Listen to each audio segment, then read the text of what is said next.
y es una serie que vamos a tratar de analizar claramente y contestar algunas preguntas muy importantes, como ¿a qué tiempo podríamos llamar bíblicamente el tiempo del fin?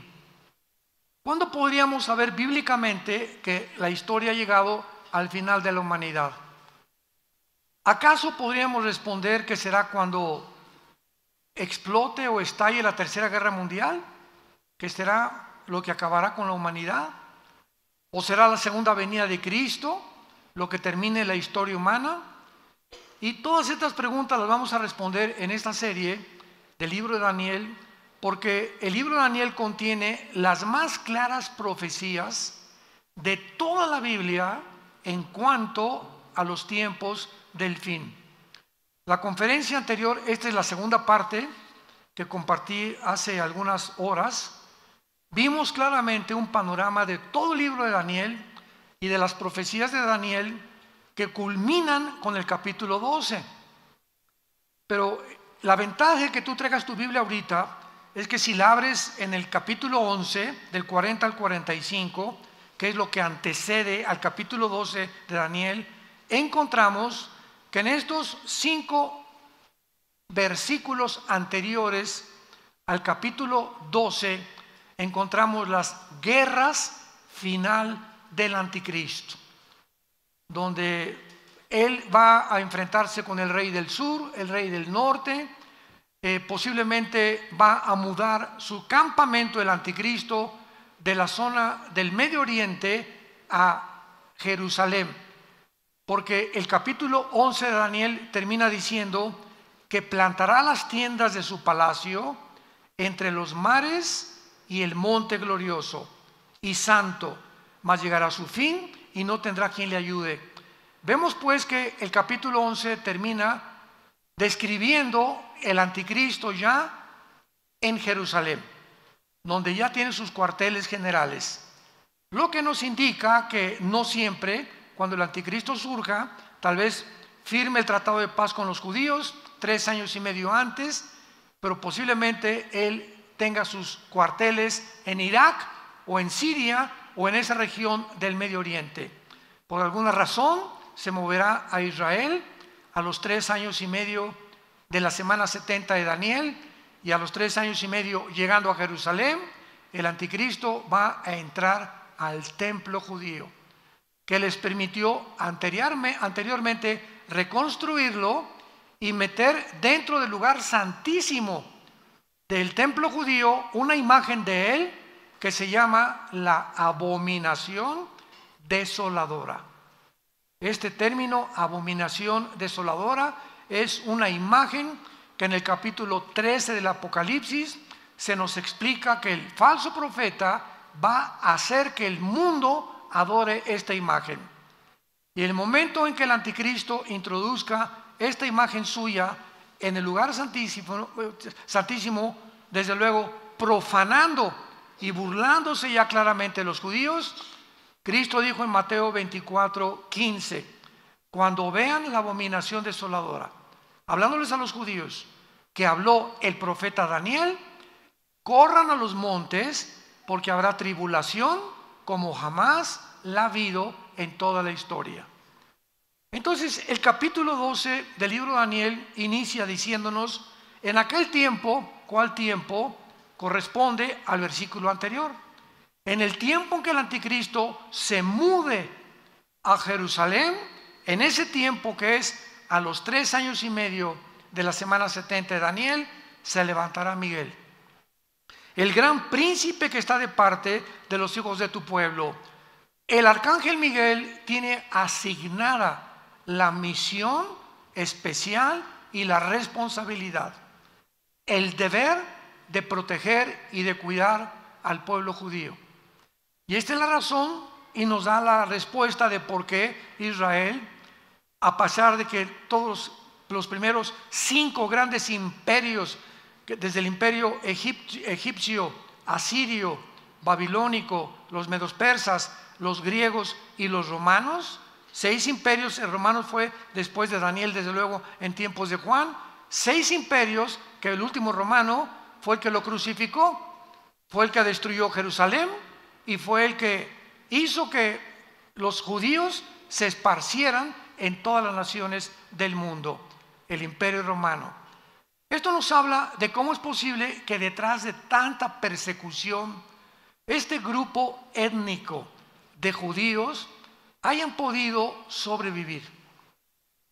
Sin embargo, es muchísimo más grande el milagro que sucedió en 1948 del siglo pasado, cuando después de casi 1900 tantos años de ser repartidos por el mundo entero, después de la persecución de los nazis, la Liga de las Naciones, antes no era la ONU, era la Liga de las Naciones, votan a que ese pueblo étnico regrese a su tierra el 14 de mayo de 1948. Ante los ojos expectantes e incrédulos de geólogos, antropólogos, estudiosos, historiadores, geógrafos, ¿cómo es posible que nunca este milagro se había visto en la historia de la humanidad? Que un grupo que había sido esparcido y que hubiera perdido su identidad, su cultura, su lenguaje, sus costumbres, sus tradiciones, como le ha sucedido a todas las naciones que han sido esparcidas o que se han cambiado de una nación a otra, no le sucedió al pueblo judío. Mantuvieron su religión, mantuvieron su idioma, mantuvieron sus tradiciones, mantuvieron su cultura y regresaron en el 48 para fundar más milagroso en un día. No tomó meses, tomó un día para que se formara el Estado independiente soberano de Israel. Cuando David Ben Gurión es nombrado el primer ministro el 14 de mayo y al otro día, inmediatamente en la madrugada, los árabes los atacan y sobreviven cuando casi no tenían armas. En 1956 los vuelven a atacar, vuelven a sobrevivir. Viene la guerra de 1967, donde el presidente Nasser de Egipto le habla al presidente de Siria, de Irak y de Líbano: vamos a sacar a los judíos y aventarlos al Mediterráneo, aplastémoslos como puercos y desaparezca el pueblo judío. Y se juntan 5 naciones árabes para poder atacar a un pueblo que era superado 12 a la 15ª potencia de probabilidades que tenían los judíos de sobrevivir la guerra de junio de 1967, que se llamó la Guerra de los 6 días. Uno de los más grandes militares en la historia del siglo XX fue el general Schwarzkopf. Hay su libro con su biografía de él, la puedes conseguir, y fue el que dirigió la operación en el desierto en 1990-91, cuando se juntaron 29 naciones en una coalición dirigidas por el presidente Papa Bush para sacar a Saddam Hussein de Kuwait, que había llegado a matar a las mujeres, a los niños y apoderarse del petróleo del Medio Oriente, y quería poner de rodillas al mundo entero. Pues las naciones reaccionaron y se formó una coalición, y el que dirigió toda esta operación fue el general Schwarzkopf.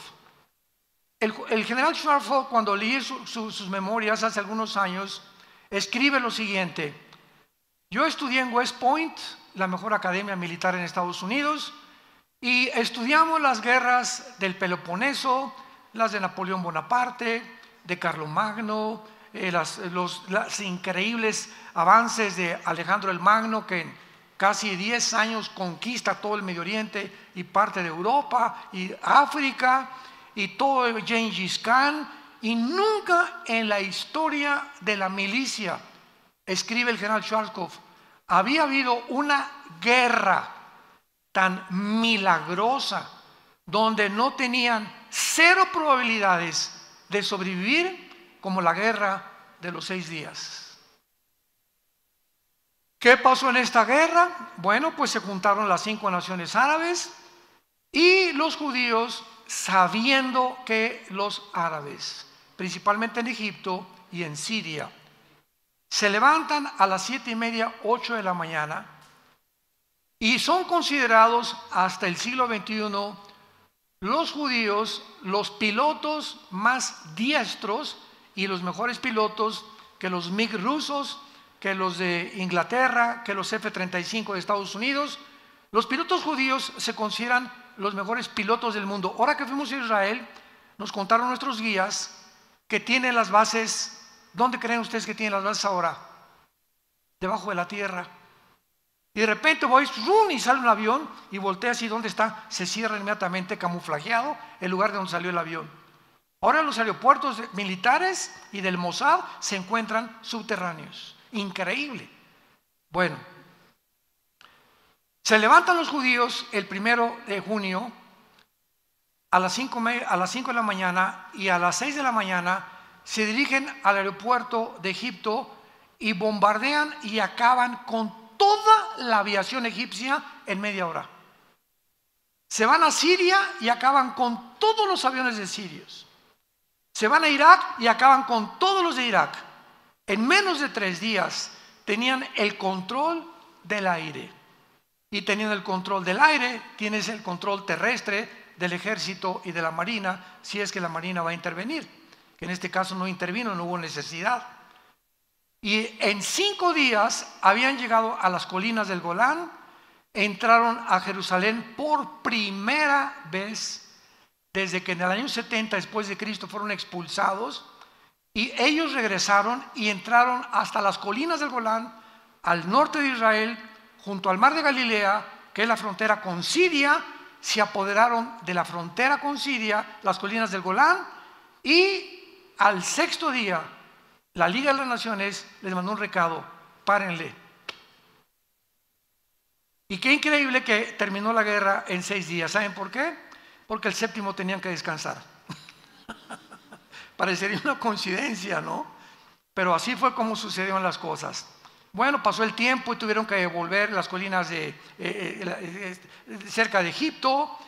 Tuvieron que, Jerusalén se tuvo que partir. Ahora que fuimos a Jerusalén vimos del Muro de los Lamentos, que es el lado oriental, ¿verdad? Occidental es de los judíos, el otro donde está la mezquita Omar es de los musulmanes todavía. Y entonces está repartido Jerusalén entre unos y entre otros. El banco oriental es de los palestinos, la franja de Gaza es de los palestinos, pero se quedaron con las colinas del Golán, que son la frontera con Siria. Y dijeron: esto no lo negociamos jamás, porque el día que negociemos que entregar las colinas del Golán, el ejército sirio lo tendríamos en la frontera de nuestro país y nos amenazaría con acabar completamente con la nación, que fue lo mismo que hizo Putin en Ucrania. Dice Putin: si entra la OTAN o las naciones de Europa a Ucrania, desaparezca Rusia, porque de Ucrania a Moscú hay 15 minutos en que llegue cualquier misil. Y lo que quería Putin, ¿verdad?, invadir Ucrania para poder impedir que la OTAN entrara, pudieran misiles. Bueno, esto ya es otro cuento, pero es como también si en México y le dice Rusia al gobierno de México o China: vamos a poner misiles apuntando a Estados Unidos. ¿Ustedes creen que los gringos lo van a permitir? ¿Lo van a permitir? Digo, por el amor de Dios. ¿Qué fue en el 1962? Llega Nikita Khrushchev y pone misiles en Cuba apuntando a Estados Unidos. 1962. Y los satélites le dicen al presidente John Kennedy: hoy están los rusos en Cuba apuntándonos con satélites. Esto no puede ser. Inmediatamente John Kennedy habla con Khrushchev: o lo sacas o entramos a la Tercera Guerra Mundial. Duró 2 semanas el conflicto de 1962. Hay películas de esto, muchas de ellas han hecho. Khrushchev, gracias a Dios que se puso las pilas, ¿verdad?, y sacó sus misiles y se evitó desde la Segunda Guerra Mundial una Tercera Guerra Mundial en 1962. Ahora vuelve a suceder con la invasión de Putin en Ucrania, pero esto vemos claramente en la nación de Israel, que de qué forma los judíos han sobrevivido milagrosamente. Y dice la Biblia: se levantará Miguel, el gran príncipe que está de parte de tu pueblo. Ahora, a continuación, el capítulo 12, que culmina con un libro maravilloso que es Daniel. Dice el Espíritu Santo que cuando se levante Miguel, en el tiempo en que el anticristo, versículo anterior, ponga sus tiendas de campaña o sus cuarteles generales en Jerusalén, será tiempo de angustia. Es muy importante a todos ustedes que les gustan las profecías, porque la palabra angustia se traduce en todo el libro de Daniel, en Jeremías y en Isaías, con la palabra Sarah, con T-Z-A-R-A-H, Sarah, que es y siempre relacionado con los 7 años de la tribulación. Veamos un ejemplo en el libro de Jeremías, capítulo 30, versículo 7. Cuán grande es aquel día, tanto que no hay otro semejante a él.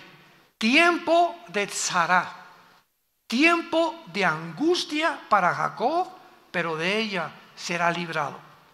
Vemos aquí claramente que este tiempo de angustia es para, no la iglesia. Jacob representa a Israel, que fue el papá de las 12 tribus. Entonces, el tiempo de las 70 semanas está destinado a Israel, no a la iglesia. Es una de las tantas evidencias que la iglesia no atravesará la tribulación. Entonces, es importante todos estos puntos y todos estos detalles, porque el tema de la gran tribulación o el tiempo de angustia mencionado aquí es un tiempo continuamente usado por los profetas y todos sin ninguna excepción. En el Antiguo Testamento, cuando oigas el día de Jehová, el día de la ira de Jehová, el día terrible de Dios, el día del Señor, todos estos términos se refieren al tiempo de angustia que se está mencionando en el capítulo 12, versículo 1 del libro de Daniel. Y Cristo en Mateo 24, versículo 15 al 21, manda esta advertencia a los judíos y les dice: cuando vean ustedes la abominación desoladora, cuando el anticristo vean que se mete al templo, en este momento huyan a los montes. Mateo 24, 15 al 21, porque será tiempo de gran tribulación como nunca jamás lo ha habido desde entonces. Y luego dice en el Evangelio de Lucas, capítulo 21, versículo 34, mirad también por todos ustedes, que sus corazones no se carguen de glotonería y embriaguez y de los afanes de esta vida. Y venga de repente sobre vosotros aquel día. ¿Cuál es aquel día? Se le llama día de 24 horas, hay días de un año, para Dios 1000 años es como un día, etcétera, etcétera. Aquí está refiriéndose a todo el tiempo de la tribulación. Porque como un lazo vendrá sobre todos los que habitan sobre la faz de la tierra, velad pues en todo tiempo, orando para que sean tenidos por dignos de escapar de todas estas cosas que vendrán y de estar en pie delante del Hijo del Hombre. Dice el versículo 25, habrá señales en el sol, en la luna, en las estrellas, en la tierra, angustia de las gentes confundidas a causa del bramido del mar, o sea, de los tsunamis que habrá, desfalleciendo los hombres por el temor. Esta palabra, desfalleciendo los hombres, es falta de aliento. La gente, cuando vea todo lo que está pasando, se le va a ir la respiración. Va a haber ataques al corazón, al por mayor de la gente. No van a poder creer lo que están viendo con sus ojos. Desfalleciendo los hombres por el temor y la expectación de las cosas que vendrán sobre la tierra, porque las potencias de los cielos serán conmovidas. Todo este tiempo de angustia, de tribulación, el día del Señor, el día de Jehová, gracias Señor que la iglesia no estará aquí, o por lo menos los que trajeron su Biblia esta mañana.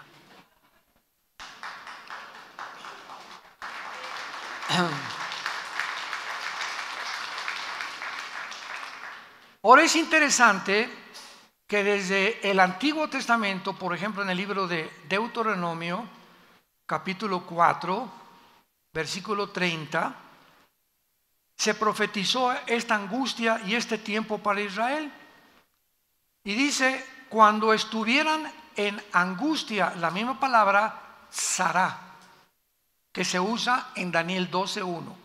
Cuando venga este tiempo de angustia, que no era tan claro cuando escribió Deuteronomio, y te alcanzaren todas estas cosas, sí en los postreros días.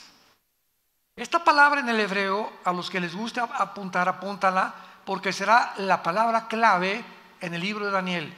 Acharit, como suena con CH, Acharit, Yom con Y, que se traduce postreros días o los últimos tiempos. Esta profecía está claramente detallada y apunta al final de la historia de Israel. Y les dice Moisés, cuando en aquel tiempo de angustia les alcance todas estas cosas, y si se volvieran a Jehová su Dios y oyeren su voz, porque Dios misericordioso es, no te dejará, ni te destruirá, ni se olvidará del pacto que les juró a sus padres. Dios les dice con muchos años de anticipación a los judíos, viene un tiempo para ustedes peor que el de los nazis. Nosotros ahora lo conocemos, creemos que el de los nazis fue la persecución y el holocausto más grave que desde que los expulsaron a los judíos de España y los han perseguido durante 1900 años, pero el tiempo de la tribulación, dice la Biblia, nunca habrá un tiempo tan cruel, tan sanguinario, tan feroz, tan salvaje como en el tiempo cuando el anticristo los vuelva a perseguir. Hitler será como Pinocho comparado con el anticristo, de lo que no nos imaginamos que vendrá sobre el mundo entero. Y desde aquí se les advierte, si ustedes en ese tiempo se vuelven a mí, los voy a salvar. Y esto lo vemos claramente en Isaías capítulo 29, también en el Antiguo Testamento, y lo dice de la siguiente manera. Perdón, es Isaías capítulo 29.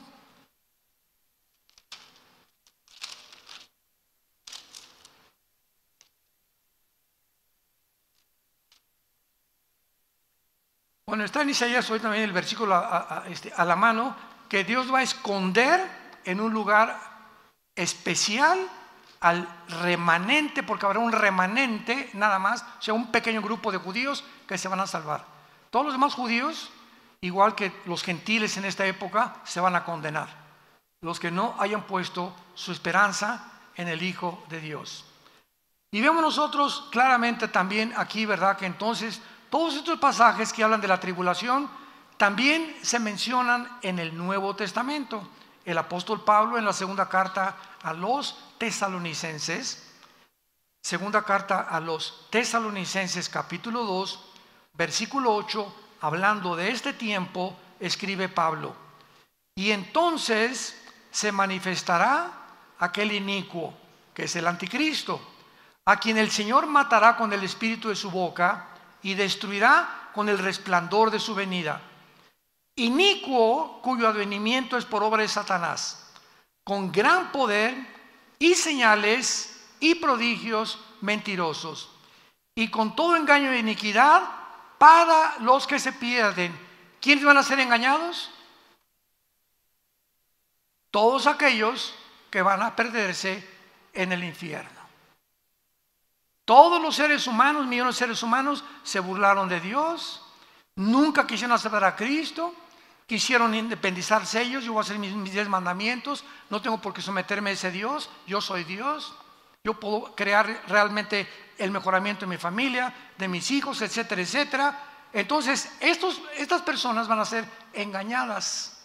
Yo les contaba hace algunos momentos que mi esposo y yo vimos un video que nos conmovió tanto. En una ciudad de Estados Unidos se juntaron como 30 o 40 ciclistas encuerados de los pies a la cabeza ni tangas tenían los hombres, encuerados 100% en bicicletas, en un desfile del orgullo.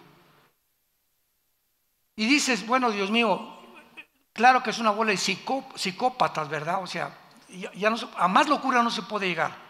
Pero lo que nos conmovió el corazón es el público sentado con sus niños. Increíble que la gente llegue el momento de aceptar algo inconcebible hace algunos años como normal. Increíble.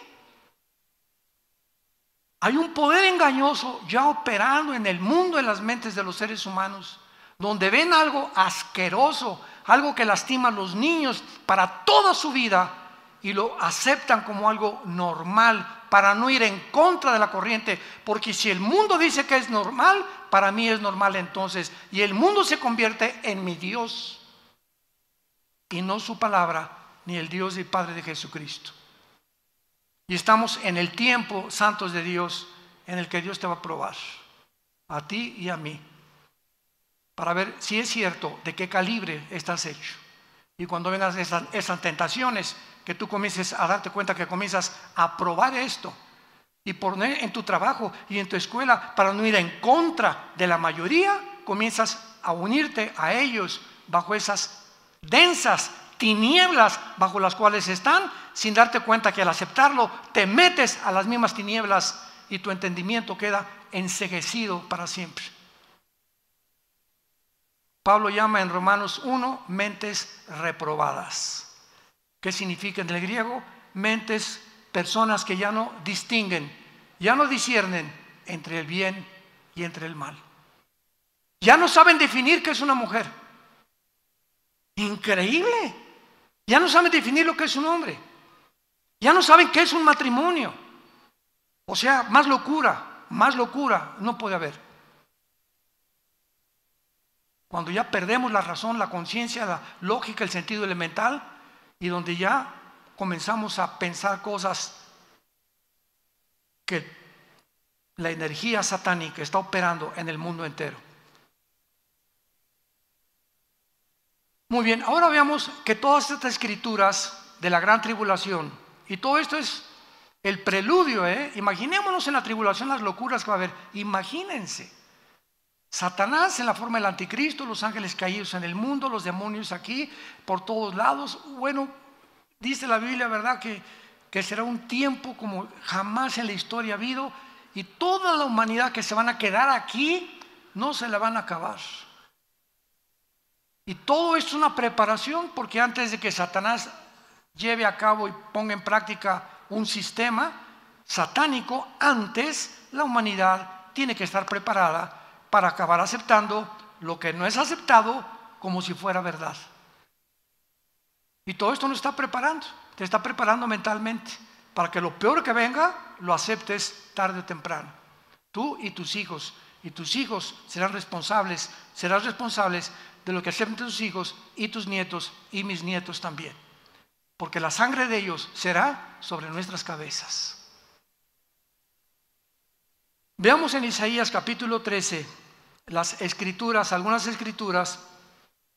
Estamos en este tiempo revisando lo que los profetas hablaron acerca de este tiempo de la gran tribulación que inicia el capítulo 12 del libro de Daniel. Isaías capítulo 13 dice el versículo 9. Vean ustedes los términos y recuérdenlos. He aquí el día de Jehová. Siempre que veas el día de Jehová, es el día de los 7 años de la tribulación del Nuevo Testamento, o el día del Señor, o el día de la ira, etcétera, etcétera. He aquí el día de Jehová viene, terrible, de indignación y ardor de ira, para convertir la tierra en soledad y raer de ella a sus pecadores. Por lo cual las estrellas de los cielos y sus luceros no darán su luz. El sol se oscurecerá al nacer y la luna no dará su resplandor. Y castigaré al mundo por su maldad, dice el Señor, y a los impíos por su iniquidad, y haré que cese la arrogancia de los soberbios, y abatiré la altivez de los fuertes. Me paro aquí. ¿Por qué Dios escoge un pecado en particular para atacar y condenar ese pecado en el tiempo de la tribulación? Y el pecado que Él escoge es la soberbia. ¿Cómo puede el señor Klaus Schwab, presidente del Foro Económico Mundial, haber declarado en Davos que van a inventar una Biblia con inteligencia artificial para borrar nuestra Biblia? Va a salir la Biblia gay a finales de este año, eliminando todos los pasajes que hablan de la homosexualidad. ¿Cómo puede el consejero de Klaus Schwab, director del Foro Económico Mundial, Noah Harari, un judío, decir esto? La Biblia no es un mito, Cristo nunca vino al mundo, no existe, seremos dioses. La tecnología y la genética nos ayudarán a crear, escuchen estas palabras, una super raza humana. Digo, esto es lógico porque desde hace cuánto que se promulgó la teoría de la evolución, más de un siglo, por Carlos Darwin. Y si llegamos a la conclusión, al aceptar la teoría de la evolución, que somos amibas, que no hay un creador, que todo es un accidente, y que entonces lo único que necesitamos es un mejoramiento evolutivo, y hemos llegado ahora con la ciencia y la tecnología, nos van a ayudar a evolucionar a un nivel superior, pues es lógico que habiendo creído una mentira, dé paso a otra mentira y la mentira a otra y otra, y se vuelve una torre de Babel, hasta que inunda el mundo entero de mentiras, y la humanidad llega al siglo XXI a creerlo, que podemos mejorar la raza con la genética y la tecnología moderna. A esto hemos llegado, iglesia y familia de Jesucristo. Abatiré la altivez de los fuertes. ¡Qué soberbia! Le creyeron la mentira de Satanás a Eva en el huerto del Edén. ¿Cuál fue la primera mentira que lanzó Satanás? Serán como dioses. No necesitas leyes, no necesitas a nadie, tú eres Dios. Tú puedes ser el jefe de tu familia sin consultar a Dios. Tú puedes saber educar a tu esposa y a tu esposo. Ustedes pueden saber educar a sus hijos sin la ayuda de Dios. Pueden gobernar sin la ayuda de Dios. Pueden penetrar en las profundidades de la ciencia y los secretos de la ciencia que están saliendo ahorita, y una vez que los descubrimos se vuelven en monstruos contra nosotros, y la ciencia nos ayuda a crear monstruos, una raza híbrida. ¿Qué es lo que están haciendo y lo que están formando? Y entonces la ciencia deja de ser ciencia y se convierte en ciencia ficción. Porque lo que es ciencia ficción, eso no es ciencia. Si algún ginecólogo, algún genetista, algún biólogo me llega a decir con sus credenciales y sus doctorados que se puede crear una raza superior, ¿verdad? Le digo, ¿de cuál fumaste, compadre? Ni siquiera un viaje de LSD que hicieron los Beatles puede afectar la mente tanto como estos locos. ¿De dónde pueden ellos llegar a creer eso? Que el hombre no es hombre, es mujer, y que la mujer se puede hacer hombre y el hombre se puede hacer mujer, y que ya no hay géneros. Esto ya no hay palabras para describirlo. Dice el versículo 13, porque haré estremecer los cielos y la tierra se moverá de su lugar en la indignación de Jehová de los ejércitos y en el día del ardor de su ira. ¿Cuándo será esto? En los tiempos de la tribulación. Y se levantará Miguel. En ese tiempo Miguel agarra todo el ejército listo para enfrentarse con los ángeles y Satanás. Apocalipsis capítulo 2. Y vendrá una guerra cósmica en el cielo, mientras aquí abajo hay una guerra en el mundo queriendo todos huir de Dios. Veamos otro pasaje de las Escrituras en Isaías 24. Esto está increíble. Isaías 24. Estos pasajes que estamos describiendo el tiempo de la tribulación fueron escritos hace 2000, apúntalo en tu Biblia, 700 años. El libro de Isaías, ahora que fuimos a Israel, entramos al Museo del Holocausto y nos enseñaron los rollos del Qumran, que en 1947-48, cerca del Mar Muerto, descubrieron unos esenios, es un grupo, una secta que se formó en Israel, en unas jarras de barro, y ahí está el rollo de Isaías, así como está en los rocos, exactamente como lo tenemos, y rodea todo el Museo del Holocausto. Ahí está escrito originalmente tal como se encuentra aquí. Documentos de la Ilíada, de la Odisea, de cualquier escritor que tú me has dicho, de Platón, de la República de Platón, de Sócrates, de Demóstenes, de Zenón, de cualquier filósofo o escritor que tú me quieras mencionar, no existen más documentos originales que los que tiene la Biblia. No, la Biblia es hecha por hombres, no sabes ni lo que estás diciendo. ¿Quién te lo dijo? Mi maestra de secundaria, con razón. Con razón, comenzamos a creer todo lo que dicen los noticieros, porque el ataque es contra la palabra de Dios y comienzan a hablar cosas que ni siquiera saben. Dice Isaías 24, versículo 3 en adelante. Escuchen esto: la tierra será, fue escrito hace 2700 años, enfatizo, la tierra será enteramente vaciada, completamente saqueada, porque Jehová ha pronunciado esta palabra. Se destruyó, cayó la tierra, enfermó, cayó el mundo, enfermaron los altos pueblos de la tierra, y la tierra se contaminó bajo sus moradores. ¿Por qué? Vean las tres causas. Número 1, porque traspasaron las leyes.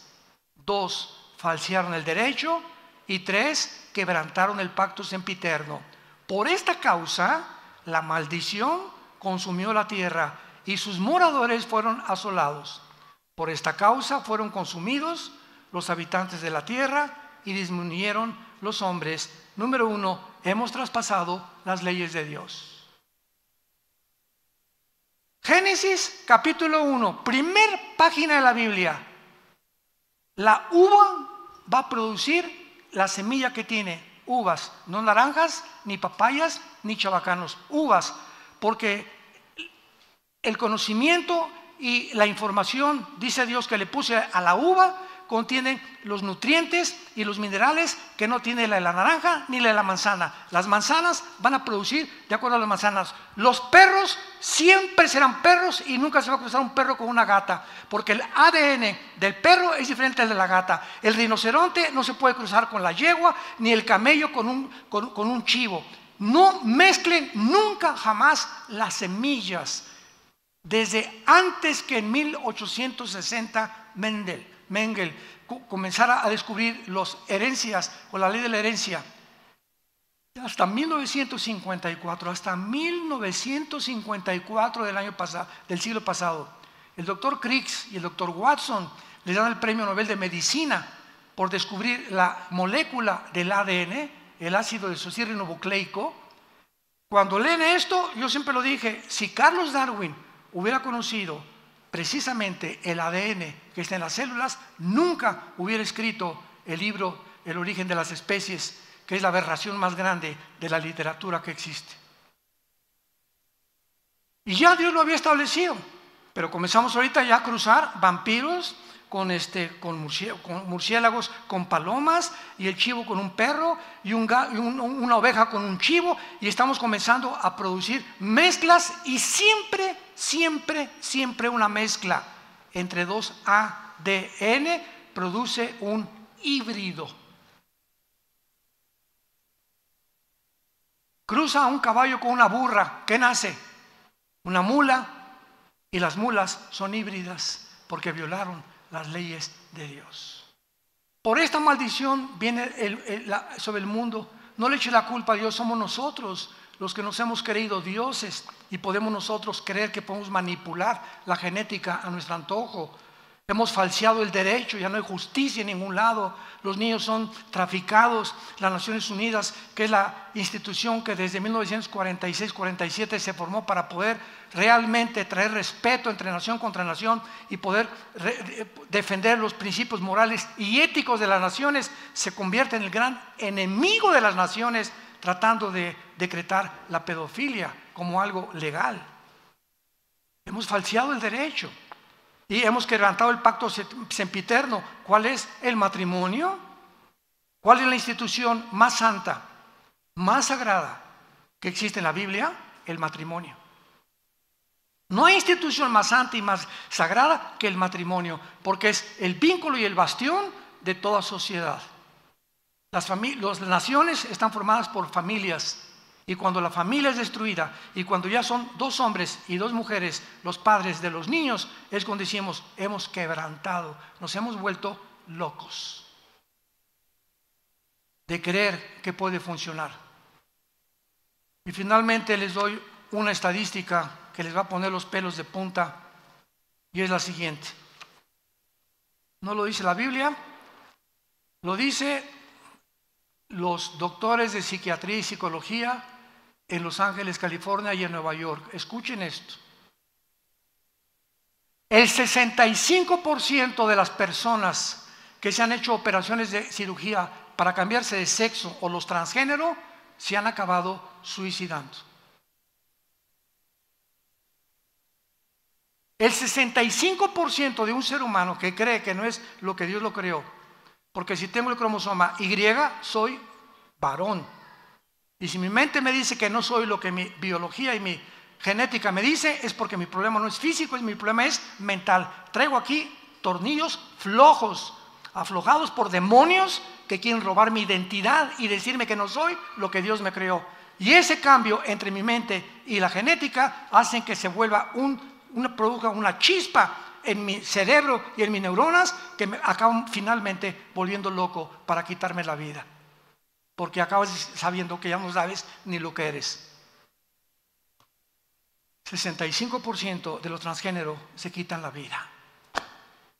Vivimos un mundo cruel, un mundo ciego, un mundo en tinieblas, donde la luz está aquí en la palabra de Dios. Porque de tal manera amó Dios al mundo que ha dado a su Hijo unigénito, para que cualquiera de ustedes que en Él crea no se pierda, mas tenga la vida eterna. Mas Dios muestra su amor para con nosotros en que siendo aún pecadores, Cristo murió por nosotros. Despreciado y desechado entre los hombres, varón de dolores, experimentado en quebranto. Como que escondimos de Él el rostro, fue menospreciado y no lo estimamos. Le pusieron espinas en la cabeza y clavos en los pies.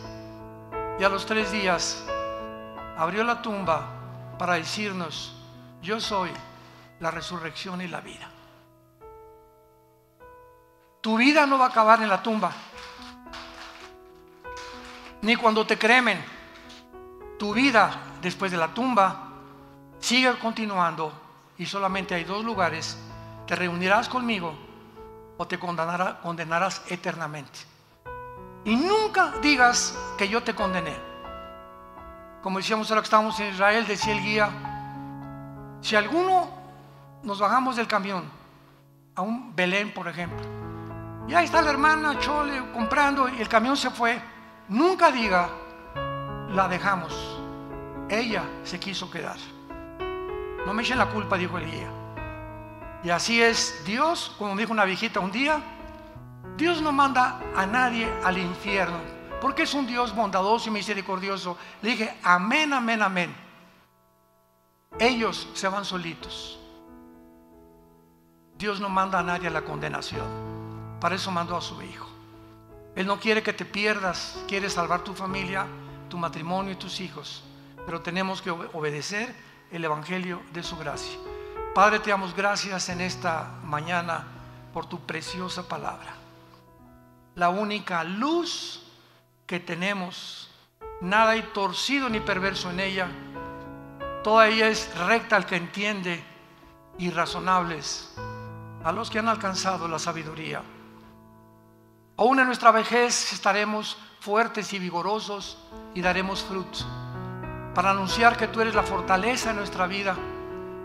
Y aun cuando los muchachos corren y se cansan, los que esperamos en ti tendremos alas y nuevas fuerzas como el águila, simplemente porque obedecemos y hemos creído que tu palabra es verdad. En esta mañana muchos de ustedes que nos ven a través de los medios de comunicación que no tienen a Jesucristo, que en esta mañana Dios te ha hablado y te ha dicho que tal vez pueda ser que es la última vez que Dios te habla. Ábrele tu vida a Jesús con estas palabras: Señor, perdona mis pecados.